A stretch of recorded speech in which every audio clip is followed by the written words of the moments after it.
Serial ini dimulai dengan menjelaskan tentang Tanah Idian. Ini adalah tempat di mana kau tidak menua dan harus terus-menerus bertarung melawan monster, juga dikenal sebagai taman bermain para dewa. Di tempat inilah di mana pria ini telah mati di benua Dria terbangun. Sepertinya dia dan orang-orang lain yang diseret ke sini tanpa tahu alasannya bergabung menjadi satu sama lain dan menyebut diri mereka para player. Dia berkata, "Di neraka ini, di mana kau harus bertarung tanpa henti, tanpa menua. Dan aku telah menjalani pertarungan yang tak terhitung jumlahnya, serta telah menghabiskan lebih dari 100 tahun di ambang hidup dan mati demi merebut kembali kebebasanku yang direnggut. Akhirnya aku menantangnya." Sosok yang menciptakan neraka ini semata-mata demi hiburannya sendiri, Dewa Idian. Namun dia belum sampai ke sana saat kita melihatnya membelah monster. Tapi masih ada yang hidup menghalangi jalannya. Pria itu menyeringai dan menggunakan kemampuannya untuk membangkitkan orang mati, menciptakan pasukan di belakangnya. Dia berkata bahwa dia pikir jika dia bertahan sedikit lebih lama, semuanya akan berakhir. Namun, tak peduli berapa lama dia bertarung, dewa itu terus membangun kembali pasukannya. Semua player lain telah gagal, menyisakan dirinya sendirian. Tapi pada titik ini, jalannya telah terbuka. Kita melihatnya berjalan ke suatu tempat, lalu dia mulai tertawa. Akhirnya kita tahu bahwa namanya adalah Rune, karena semua player lain yang telah berubah menjadi patung memanggil namanya, memohon agar dia membebaskan mereka dari neraka ini. Dia menatap ke langit, mengatakan bahwa bajingan inilah penyebab semua ini, dan bahwa inilah dewa sejati Idian. Hanya dengan tatapannya saja sudah membuat tubuhnya gemetar. Sang dewa memanggilnya dengan nama lengkapnya,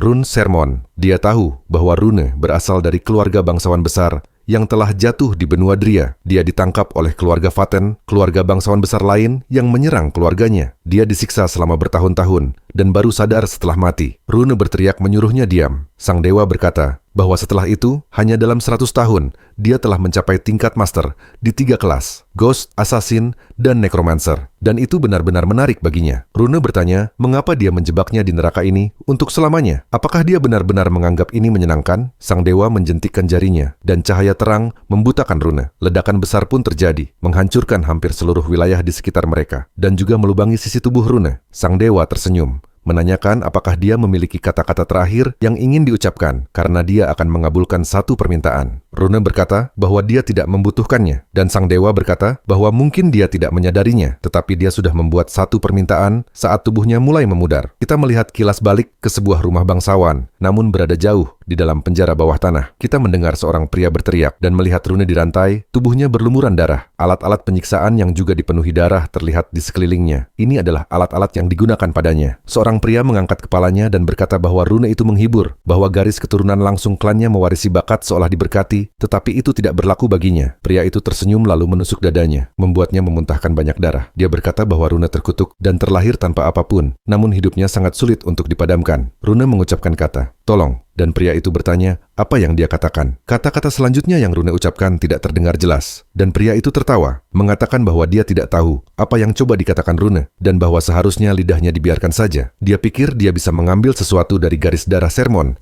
tetapi ini pun mulai membosankan. Dia menyuruh Rune untuk berusaha tidak mati hari ini. Kita mengetahui bahwa pria itu berasal dari keluarga Vaten dan namanya adalah Sons. Dia sedang merayakan ulang tahun ketiga pemusnahan keluarga Sermon. Rune duduk di dalam kandangnya di sel penjara, menyandarkan kepalanya ke lantai. Malam itu, kita melihatnya bersandar di dinding, dan dia berkata bahwa selama 3 tahun, dia duduk di balik tembok ini. Sementara keluarga Sermon adalah keluarga yang menjaga garis depan melawan monster. Monster terus muncul dari zona gelap untuk menginvasi benua Dria. Dan di antara 5 keluarga besar benua Dria, Sermon adalah yang terkuat dan paling termasyhur. Namun dengan menghilangnya ayah dan kakak-kakaknya secara tiba-tiba, keluarga itu merosot dengan kecepatan yang mengerikan. Keluarga Vaten tidak menyia-nyiakan kesempatan untuk menghancurkan mereka, dan yang mereka inginkan adalah berkah yang diwariskan dalam garis darah Sermon, darah naga. Mereka yang membawa darah itu akan menjadi Archmage lingkar ke-7 pada usia 10 dan Swordmaster pada usia 15. Namun Rune bukan salah satu dari mereka. Sekali dalam beberapa abad, sebuah kutukan muncul dalam keluarga ini, yaitu kutukan Raja Iblis Arkon, dan dialah yang mewarisi kutukan itu. Karena kutukan tersebut, dia tidak pernah bisa mempelajari ilmu pedang maupun sihir. Dia duduk di sana sambil berkata bahwa seandainya saja dia memiliki kekuatan, atau jika dia tidak terkutuk, dia tidak akan pernah membiarkan mereka mereka menginjak-injak keluarganya dan tidak harus menderita eksperimen mengerikan atau penyiksaan Sons. Dia mulai menangis, mengatakan bahwa dia sudah terlalu lelah, bahkan untuk menyesal. Dia bisa merasakan bahwa hari ini adalah akhir hidupnya dan setidaknya dia bisa beristirahat. Saat dia menutup matanya, tikus-tikus mulai memakan dagingnya. Begitulah caranya dia masuk ke Idian dan bagaimana dia menderita selama lebih dari 100 tahun, terus bertarung melawan monster, serta menjadi satu-satunya player yang menantang dewa. Dan meskipun dia gagal, sang dewa tetap mengabulkan satu permintaannya. Saat itulah dia membuka matanya ketika seorang wanita terus memanggil namanya. Dia langsung terbangun dan kita mengetahui bahwa namanya adalah Colin. Dia berkata bahwa kondisinya sudah cukup lemah, jadi bagaimana mungkin dia memaksakan diri sampai sakit? Rune berkata bahwa dia adalah pengasuh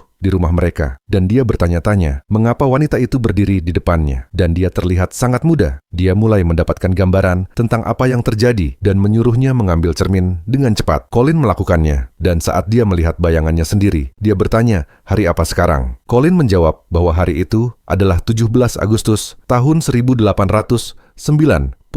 Rune melakukan perhitungan cepat dan berkata bahwa itu adalah saat dia berusia 12 tahun, sekaligus waktu di mana keluarga Sermon mulai jatuh ke tangan Vaten. Dia bertanya-tanya, apakah semua ini terjadi karena permintaannya pada dewa? Seorang pria lain masuk ke ruangan, mengatakan bahwa ketika Rune tidak bangun, dia mengira Rune hanya berpura-pura lagi. Rune menjelaskan bahwa namanya adalah Alejandro, kapten ksatria Sermon. Alejandro berkata bahwa Rune terlihat benar-benar tidak sehat, dan dalam hal itu, dia boleh melewatkan latihan hari ini. Colin hendak mengatakan sesuatu, tetapi Rune memotongnya. Mereka berdua terkejut karena dia berani berbicara, dan Rune berkata bahwa dia baik-baik saja. Yang lebih penting, dia ingin tahu latihan apa hari ini. Alejandro terkejut bahwa dia menolak istirahat dan mengatakan bahwa latihannya adalah latihan gerakan kaki pedang panjang. Rune berjalan mengambil pedang latihannya, dan Alejandro bertanya apakah kepalanya terbentur terlalu keras. Rune berkata bahwa memang begitu, membuat Alejandro terdiam. Rune berkata bahwa baginya tidak masalah apakah ini karena permintaan atau hanya regresi biasa. Yang penting adalah, di kesempatan ini, dia akan memperbaiki segalanya. Dia mengatakan kepada Alejandro bahwa dia ingin melewatkan latihan dasar dan langsung berburu monster. Tak lama kemudian, kita melihatnya menatap jendela statusnya, serta fakta bahwa kutukannya berada di peringkat SS, yang berarti dia tidak bisa mengumpulkan mana dan beberapa hal lainnya. Rune hanya berkata bahwa lega, rasanya dia masih bisa membuka jendela status setelah regresi, dan bahwa ini adalah kemampuan unik yang tidak dimiliki siapapun di benua ini saat ini. Alejandro mengatakan bahwa monsternya sudah siap. Rune menutup jendela statusnya dan keluar, dan kita melihat seekor goblin yang dirantai menggeliat tak terkendali. Monster itu menggeram dan mengayunkan lengannya ke arah Rune. Saat Rune mengarahkan pedangnya, Alejandro dan Colin mengawasi, dan Colin berkata bahwa mereka seharusnya menghentikan ini. Sebagai kapten ksatria, Alejandro tahu, sama seperti dia, bahwa tuan muda akan pingsan hanya dengan menghadapi goblin sebentar. Rune berkata bahwa dia benar, dan itu akan terjadi jika ini adalah dirinya yang kemarin. Dia menutup matanya, mengatakan bahwa sekarang dia tahu mengapa dia begitu takut, dan itu karena kutukan Raja Iblis yang memperkuat rasa takutnya terhadap monster, sebagaimana sistem memberikan peringatan. Dia berkata bahwa dia tidak menyangka ini juga bagian dari kutukan Raja Iblis, tetapi sekarang dia senang mengetahuinya. Alejandro menghela napas dan berkata cukup untuk hari ini, tetapi Rune berkata belum. Dia mulai maju menyerang. Dia melangkah maju menuju goblin yang masih menggeliat. Rasa takut kembali muncul dan dia melangkah mundur. Namun dia menyuruh dirinya untuk tetap tenang, karena dia bukan lagi Rune di masa lalu, dan lawannya hanyalah seekor goblin, dan dia tahu dia bisa melakukannya. Dibandingkan ancaman yang dia rasakan di Idian, kutukan seperti ini bukanlah apa-apa. Dia mengingat tatapan sang dewa, menggunakannya untuk menekan rasa takutnya, lalu melompat maju dan menghantam kepala goblin itu. Alejandro tertegun dan Colin panik karena dia telah mengatasi kutukan melalui pengalaman yang telah dilaluinya. Peringkat kutukan itu diturunkan.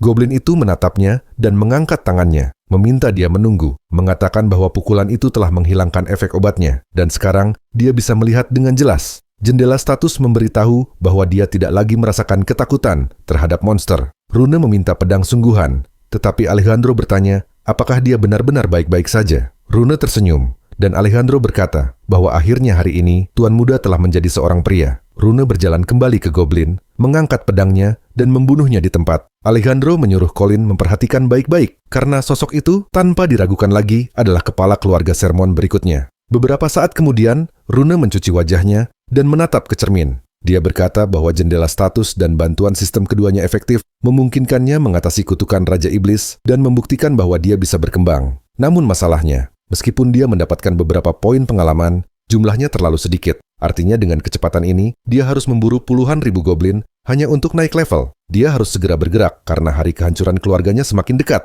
Namun fakta bahwa dia dipastikan bisa mengatasi kutukan adalah hal yang sangat besar, dan dia tidak boleh menyia-nyiakan kesempatan ini. Situasi keluarga saat ini adalah sudah 2 tahun sejak ayah dan saudara-saudaranya menghilang. Mereka masih mempertahankan posisi sebagai keluarga besar, tepat sebelum musuh mulai menjalankan rencana mereka. Dan sekarang, setelah satu metode untuk naik level telah dipastikan, artinya dia harus mencoba memverifikasi apakah ada metode alternatif lainnya. Kita melihat seorang wanita memasuki kediaman dan langsung menuju lantai 2, mengatakan bahwa dia mendengar tentang perburuan goblin. Meski begitu, dia ingin tahu mengapa Rune memanggilnya ke sini. Apakah untuk latihan sihir? Rune menjelaskan bahwa dia adalah pemimpin inti sihir mereka yang bernama SA. Seperti Alejandro, dia adalah Archmage Lingkar ke-7. Jumlahnya hanya sedikit di benua ini. Dia adalah wanita misterius yang latar belakang dan jati dirinya tidak diketahui siapapun, kecuali kepala keluarga dan ayahnya. Dia berkata bahwa Rune pasti tidak menjadi sombong hanya karena menangkap satu goblin, dan latihan sihir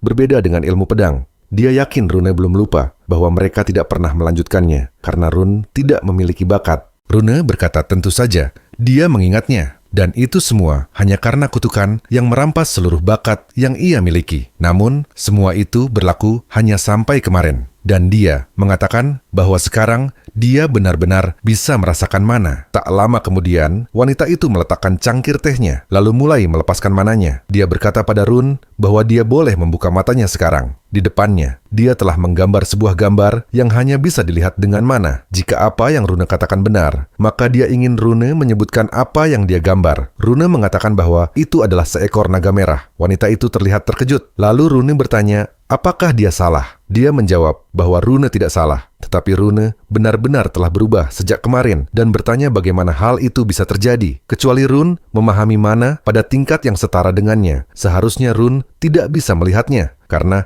dia telah mengatur mekanisme agar gambar itu tampak seperti sesuatu yang lain dan bukan naga. Jika dipikir-pikir, bagaimana mungkin Rune bisa mematahkan kutukan keluarga, padahal dialah yang mengajarinya cara merasakan mana. Namun ini jelas berbeda. Rune mengatakan bahwa meskipun dia bisa merasakan mana, dia tidak bisa menggunakan metode kultivasi mana yang diwariskan dalam keluarganya. Itulah sebabnya dia membutuhkan bantuannya. Wanita itu tampak terkejut. Rune berkata bahwa mana tidak bisa digunakan kecuali telah menetap di dalam tubuh, dan kultivasi mana pasti merupakan metode lain untuk naik level. Wanita itu menghela napas dan mengatakan bahwa itu berarti Rune sudah mencobanya, tetapi Rune pasti mengerti apa yang baru saja dia minta, karena membantu kultivasi mana berarti merobek tubuhnya untuk membimbing aliran mana, dan nyawanya akan berada di tangannya. Rune tersenyum dan bertanya, apakah dia sedang mencoba membunuhnya? Dan wanita itu panik sambil berkata tidak. Rune berkata bahwa sejak awal, dia memang tidak mampu melawannya. Jadi jika dia ingin Rune mati, dia pasti sudah melakukannya. Satu-satunya orang yang terpikir olehnya untuk dimintai bantuan hanyalah dia, karena bahkan di kehidupan sebelumnya, ketika mereka diserang,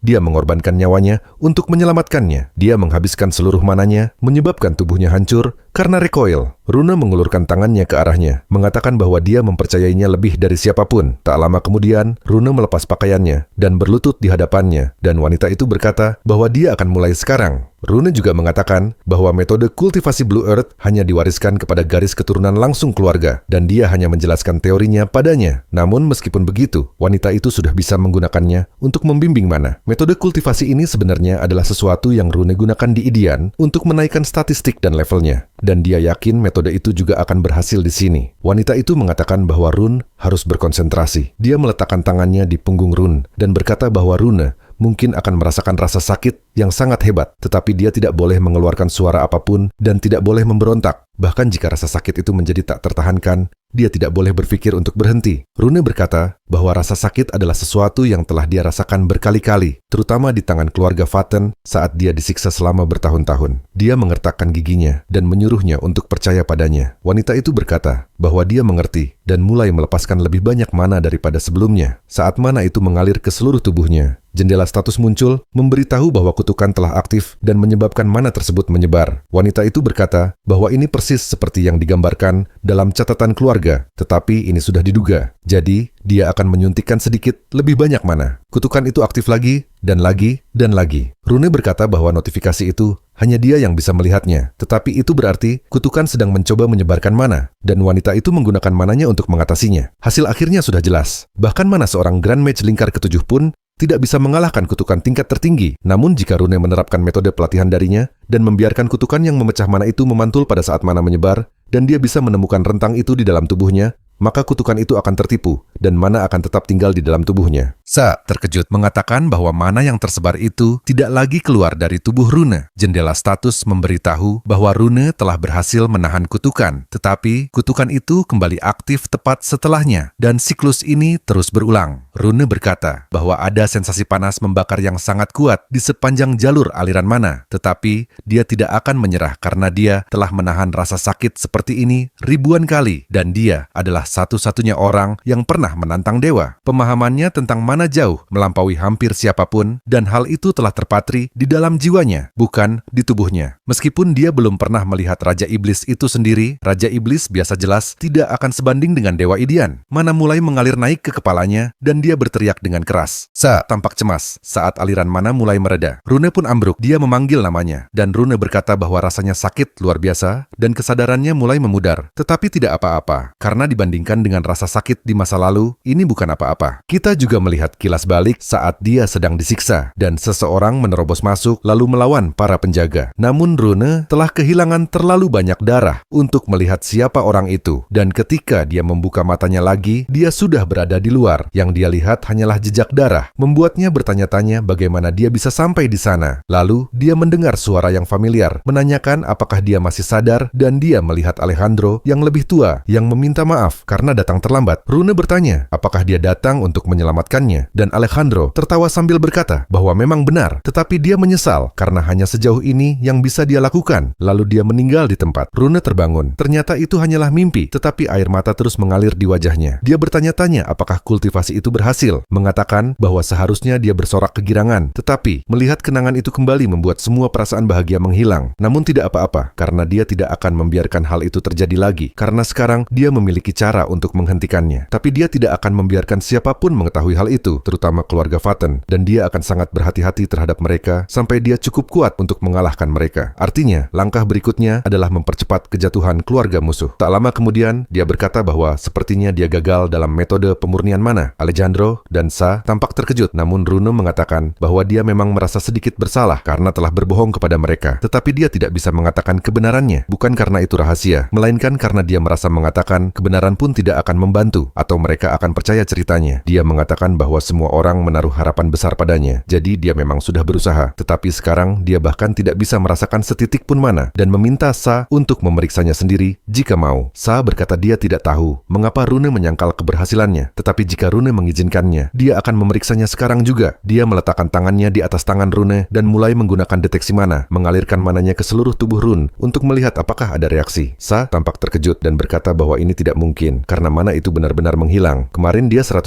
yakin mana mengalir ke dalam tubuh Rune, tetapi sekarang semuanya lenyap. Dia mulai menangis dan pergi menjauh. Alejandro tampak khawatir, tetapi dia mengatakan pada Rune agar tidak berkecil hati. Setidaknya perburuan monster berjalan sukses dan dia masih bisa fokus pada ilmu pedangnya. Rune berkata bahwa dia menyadari dia memang tidak bisa melakukannya untuk kedua kalinya. Tangannya mulai gemetar dan dia mengatakan bahwa setelah itu bahkan makan pun menjadi sulit, dan dia yakin Alejandro sudah mendengarnya dari Colin. Impian Alejandro pun mulai runtuh. Lalu kita melihat lompatan waktu beberapa bulan kemudian. Kita melihat Colin di lorong mengatakan bahwa Rune belum juga keluar hari ini, dan ibunya yang bertindak sebagai kepala keluarga bahkan tidak memiliki darah sermon, tetapi dialah satu-satunya yang masih berusaha mempertahankan warisan keluarga. Namun itu pun mulai mencapai batasnya. Seorang pelayan lain bertanya apakah Rune kembali mengurung diri di kamarnya hari ini, dan Colin menjawab iya. Pelayan itu berkata bahwa sudah sekitar 3 bulan sejak Rune terakhir terlihat mengalahkan monster di tempat latihan, dan sekarang bahkan dia hampir tidak mendengarkan Alejandro lagi. Pelayan lain berkata bahwa jika seseorang berubah secara tiba-tiba, maka dia akan mati, dan itu adalah pepatah pepatah yang belakangan sering dibicarakan. Colin mengatakan itu tidak benar dan bahwa Rune telah berusaha sekuat tenaga untuk memenuhi harapan semua orang. Pelayan itu berkata bahwa Rune dijuluki kehancuran keluarga Sermon dan bukan hanya di dalam kediaman mereka, tapi juga di seluruh kerajaan. Bahkan ada yang menyebutnya kegagalan keluarga. Colin berkata bahwa kebencian seperti ini terlalu berlebihan untuk seseorang yang baru berusia 12 tahun. Namun pelayan itu menjawab bahwa semakin tinggi harapan, semakin besar pula kekecewaan, terutama bagi keluarga bangsawan. Mereka juga membicarakan bagaimana semakin banyak pegawai yang mengundurkan diri. Pelayan itu berkata bahwa dia sendiri akan pergi setelah bulan ini berakhir, lalu bertanya pada Colin apa yang akan dia lakukan. Kita melihat Rune meraih alat makannya dan berkata bahwa kualitas makanan menurun, yang berarti kondisi keuangan keluarga semakin parah dan semuanya berjalan persis sesuai rencananya. Jika itu dirinya di masa lalu yang tidak tahu apa-apa, dia akan menggunakan sisa kekayaan untuk mencoba memperbaiki keadaan dan menghidupkan kembali keluarga.